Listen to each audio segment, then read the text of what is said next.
Hello mga bro, magandang araw. Welcome back na naman sa ating mga video. Ayan, bali meron na naman tayong gagawin isang Bluetooth speaker dito mga bro.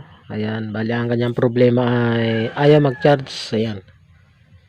Ayan, kung mapapansin nyo ay naka-charge na siya, nakasaksak na siya sa kuryente. Pero wala siyang power indicator wala siyang indicator na nagcha-charge siya. Ayan oh. Bali sabi ng may-ari mga bro ay ida-direct na lang natin itong pinaka USB connector niya ito. Ayan. Dahil nakita raw nila yung video natin sa YouTube. Ayan. Tapos kuha na raw ito. Mukhang ayan oh. Luganggang na. Gumagalaw na siya. Baka nabaklas na siya sa loob. Okay, so dadirect na natin mga bro. Ayan, para sa mga di pa nakakaalam na mag-direct. Panoorin nyo lang ito para matutunan nyo rin yung pagdadirect ng connector natin ng charger dito sa ating Bluetooth speaker. Okay, so tanggalin na natin at bubuksan na natin. Ayan. So hugutin muna natin ito sa saksakan. Buksan natin mga bro. Yan, madali lang to. Basta panoorin nyo lang tong video natin. So may mga video na tayong ganito mga bro, pero ayan, gagawin pa rin natin para makita naman ng mga hindi pa nakakapanood sa ibang mga video natin. Baka sakaling makita nila ito. Okay, buksan natin.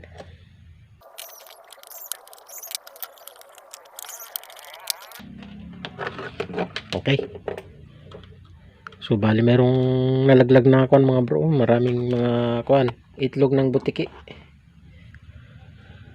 Bali ang mayayari siguro mga bro ay tatanggalin muna natin yung mga kanya connection para yan. Battery.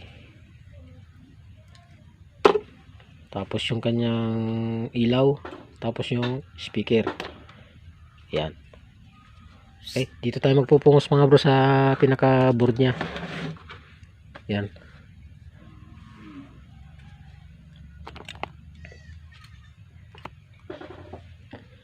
So mangyayari ay tatanggalin muna natin itong pinaka nut na plastic.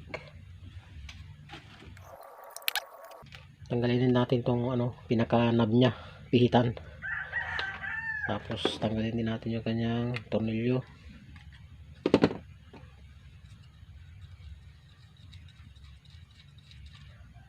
Okay. Yan. Pinaka front panel niya.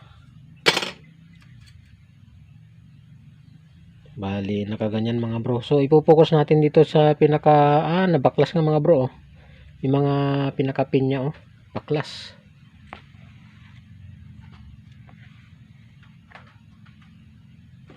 Ayun yung mga maliliit na pin, yung mga ngipin-ngipin niya talagang tuklap na dun sa pinaka board natin. Ayun obligado ito mga bro ay dadirect na lang natin siya. Simple lang mga bro ang pagdadirect dito.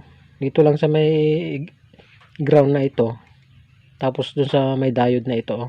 Dito sa may pinaka negative niya dito tayo magtatap. Yung positive niya yung may guhit doon. Okay, so kunin natin yung connector natin.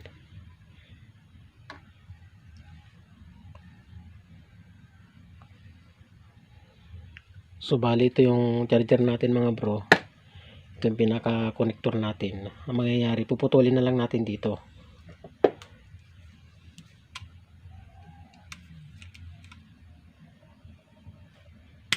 Ayan.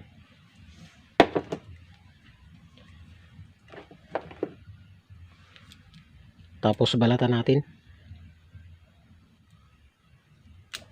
Okay.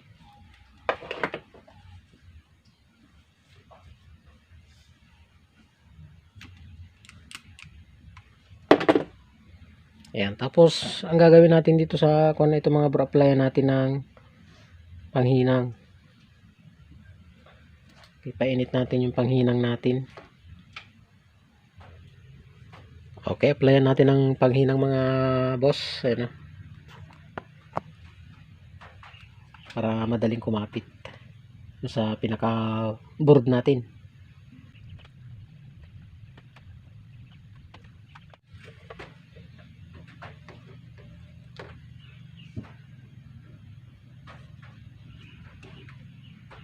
Tapos bawasan natin mga bro, maiksi lang.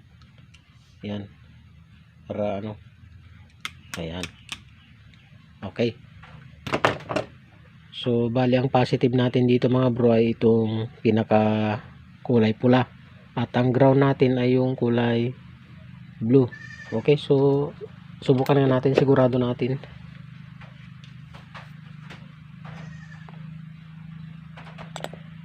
So bali nakasaksak ng mga bro yung pinaka charger natin.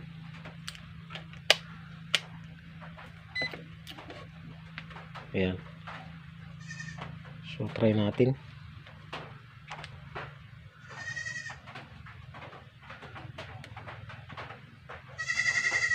Okay, yun yung pinaka positive natin, yung kulay pula.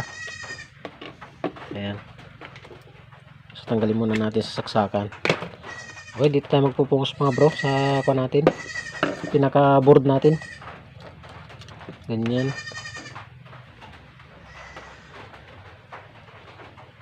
So dito sa pinaka charging port natin mga bro, o micro USB charging port natin, pwede nating i-direct dito, i-ground dito yung ating negative, tapos yung positive natin ay dito sa negative ng diode. Bali ito yung positive ng diode, yung may pinakaguhit. So dito tayo magtatap ngayon. Okay, so itap natin mga boss.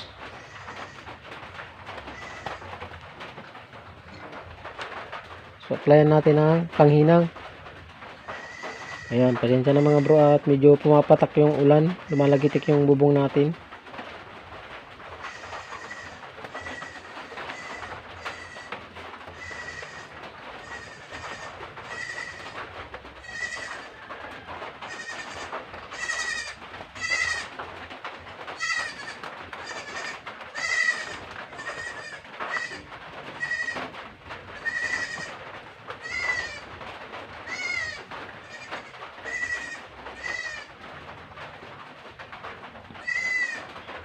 Okay, so na-apply na natin doon mga bro.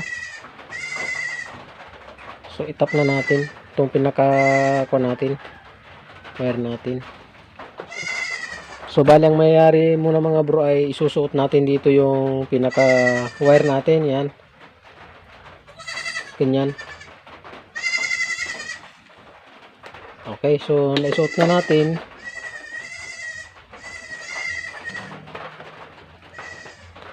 Ayan, ikuha na natin, hinang na natin sa ground natin.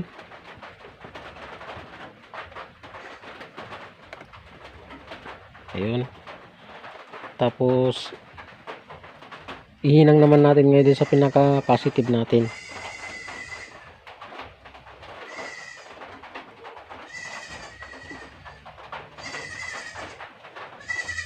Ayun, okay. So subukan natin testingin ngayon mga boss kung magcha-charge siya.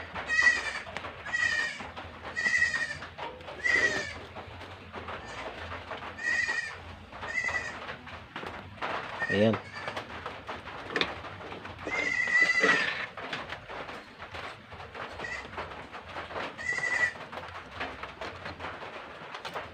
subukan natin isaksak ngayon.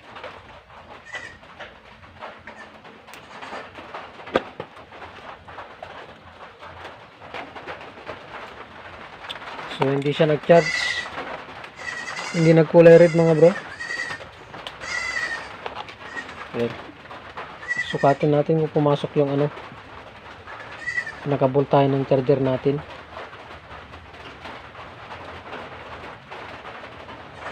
So pumasok naman pero hindi umilaw yung kanyang ilaw.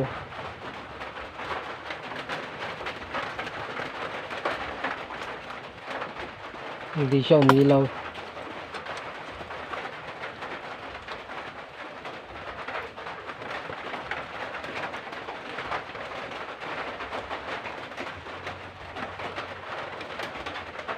Natanggal pala yung battery niya mga bro.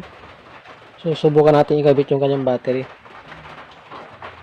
Tanggal pala, baka kaya hindi umilaw.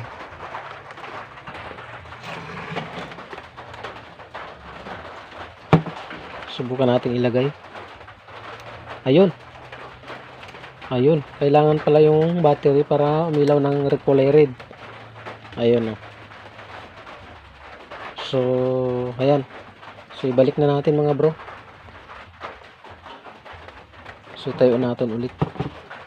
So, tanggalin muna natin sa pan para baka magkaroon pa ng short.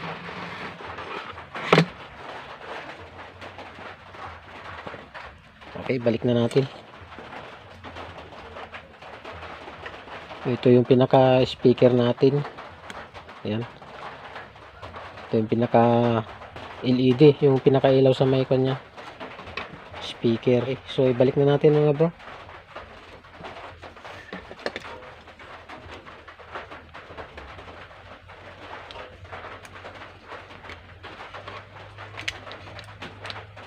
Ayan. Lagay natin yung pinaka-kanya nut.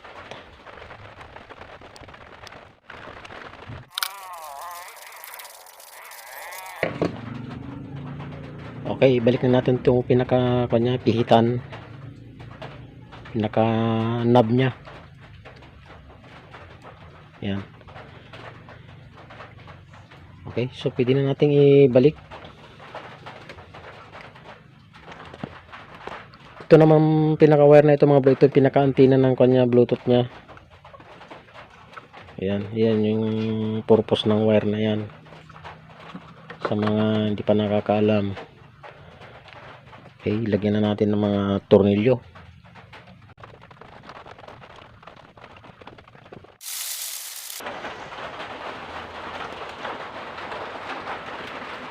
Okay, so testingin natin mga bro kung nagcha-charge siya. Testingin natin ulit. Ayun. Charge siya. Ayun siya oh. Okay, tanggalin natin ulit sa saksakan. Okay. So ulitin natin. Okay, nag-charge na siya. Ayun. So, ayan. So, okay na mga bro. Susubukan natin i-power ngayon. Bluetooth mode. Okay. So, ganoon na naman lang mga bro, mag-direct ng ating charger kapag sira na yung ating pinaka micro USB charging port natin. Okay. So, ganun lang mga bro.